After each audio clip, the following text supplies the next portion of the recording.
everyone! Ayan guys, so syempre nung nakaraan ay nanggaling po tayo sa Mungkok at nakita naman natin kung gaano kaganda yung mga bulaklak doon. At syempre nandito tayo ngayon sa Wan Chai sa may Lidong Avenue. So isang popular na lugar dito sa Wan Chai. Syempre yung mga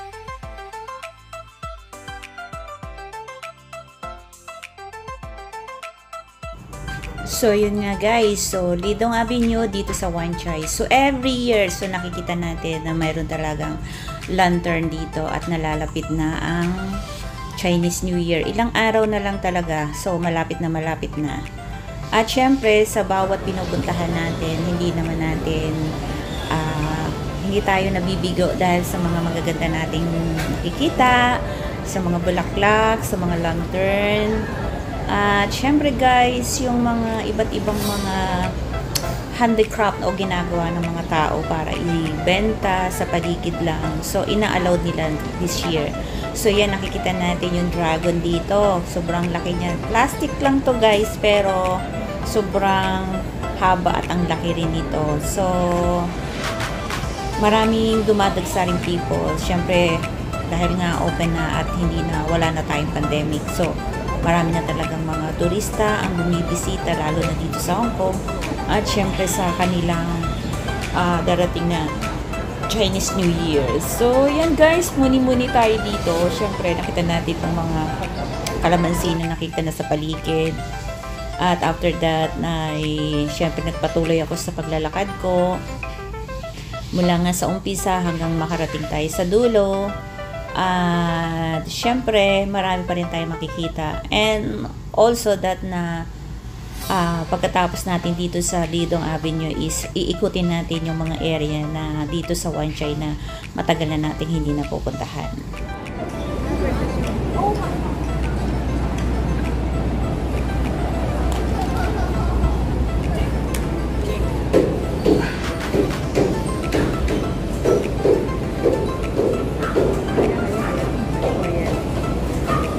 We are making the wooden charm.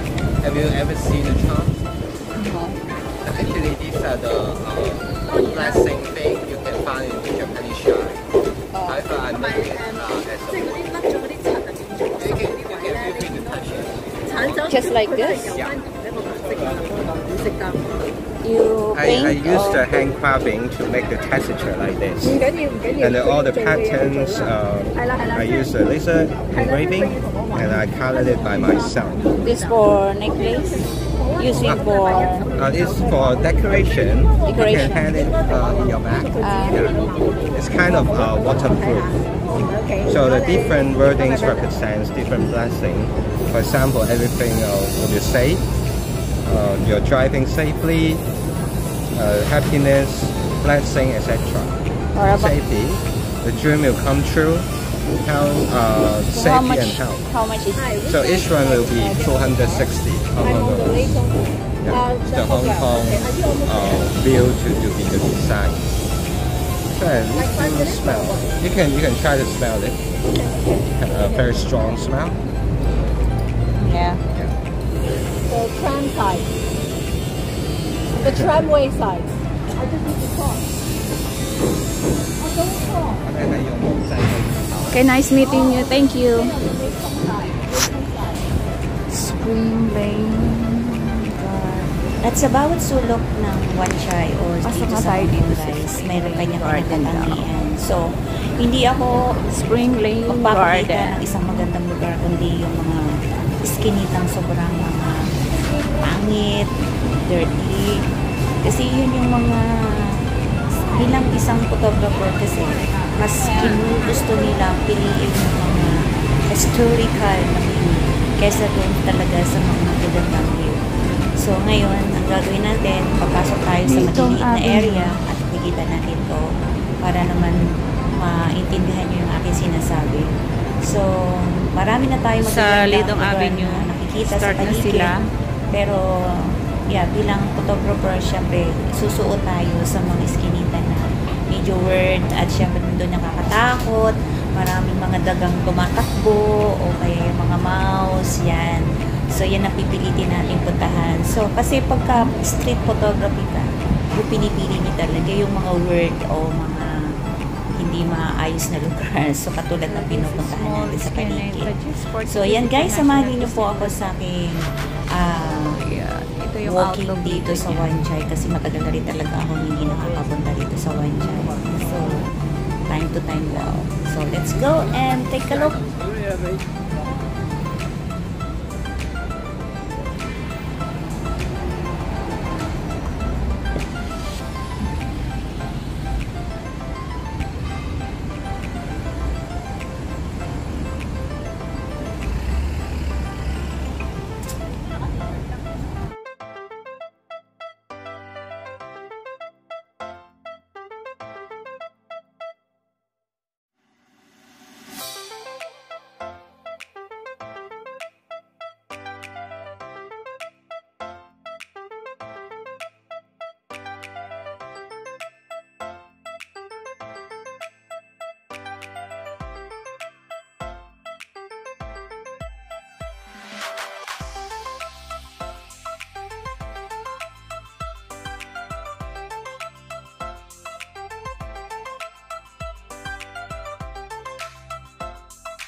So, ito na yung guys. So, ito yung iskinita na akala natin is may mga bahay. I think may boarding house din. Pero, ang totoo niyan, likod lang ito ng mga restaurant na pinupuntahan natin. So, meron talaga yung harapan.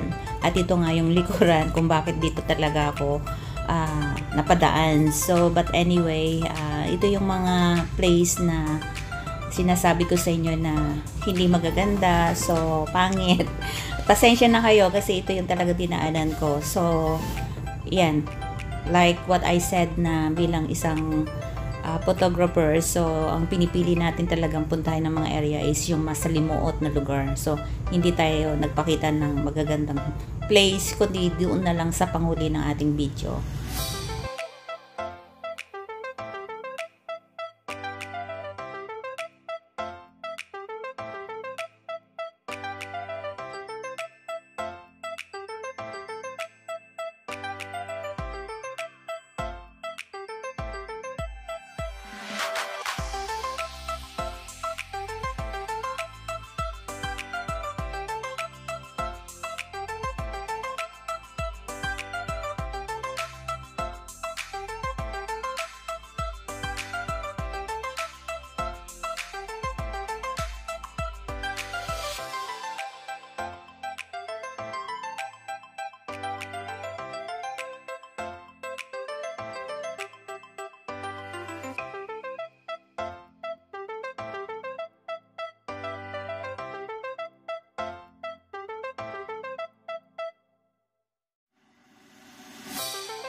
Alright, so yan lang guys yung aking pakikita sa inyo sa araw nito, dito sa video nito, at susundan ito guys talaga ng napakagandang place na pupuntahan natin naman sa Victoria Park. So yan, at para naman makita natin yung mga decorations o different kind of flowers na makikita natin sa Victoria Park. So ito lang yung Lidong Avenue guys, nakita natin yung mga lantern. So yun lang guys, and thank you so much sa pagsama ninyo sa akin muli, at see you sa next vlog ko, and God bless us all. Paalam!